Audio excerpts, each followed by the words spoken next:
Basically, I think I've been going wrong with my image. The reason why I'm not more successful than I am is because I haven't let my hair grow in this manner. I have it styled in that manner. David Cassidy, 1972.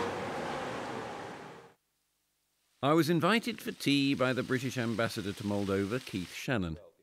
He told me that Moldova was making progress, albeit slowly, but that he was optimistic about the country's future. I'm doing some monopolies that have been created over the past few years. They desperately need to do something about the infrastructure, the road system. And he'd arranged some tennis for me too. The daughter of the management officer is the Moldovan champion at under 15 level. Yeah. Oh, so I'd watch out. Yeah, don't play her. Game. I could have a game with her if she wants a game. She's very good. She's very good. Yeah, so am I. When I got to the Moldova National Tennis Centre, I was alarmed to see just how good she was. Even giving the wall a run for its money. Still, I figured I'd be all right when we got on court. But she would insist on hitting the ball back. Quite hard.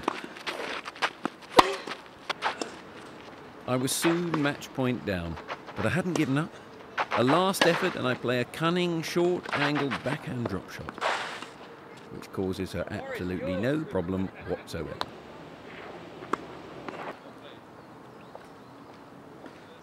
Well, this time when I've come to Moldova, foolishly, I haven't played Moldovan footballers. I've played a Moldovan tennis player.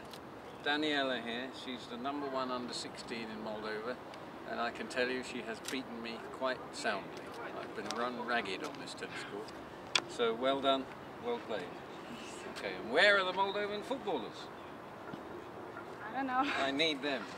But there was a Moldovan footballer waiting by the court, one that I'd played all those years ago, Ion Testamitano. Hello, Chemai. Nice to see you. How are you? Yeah, I'm fine, thank you. Good. Are you ready for a game of tennis? Of course, but not today. Not today. I started to tell Ion my worries about what privatisation would mean for the state-run tennis centre. In a bad way, I think it is dangerous when it goes to private too quickly. Too much things become privately owned too quickly. You must protect the possibilities for people who don't have money. It's very difficult.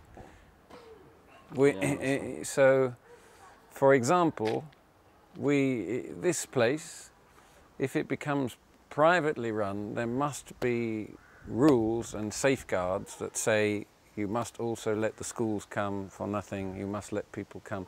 If it's just private, the only people who will have the opportunity to play the game will be the people who have got jobs, good jobs.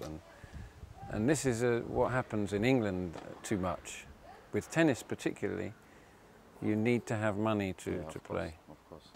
So that would be my advice, would be to say some private. Not all things are bad to be run by the state, but the state must do a good job. It mustn't be corrupt. Yeah, exactly. I am available to be president.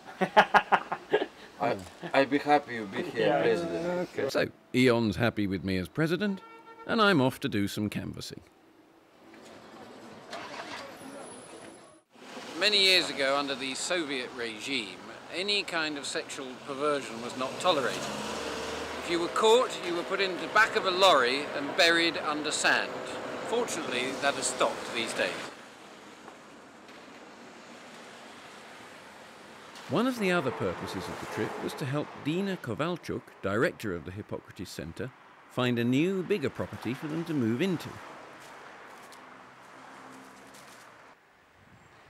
But the first place we looked at didn't seem to have been built yet.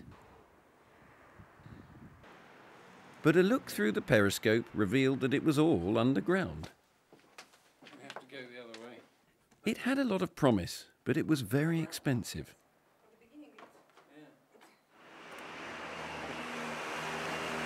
Another alternative was to build from scratch. This is a bit of land on the edge of a woodland or forest. Has absolutely nothing. It's got no electricity, no gas, no water, no nothing. 25,000 euros. It's got a cemetery near it, which is handy for when you die after having stayed there for the first month. And how far is it to the town from here, to Chisinau? 15 minutes. Yeah.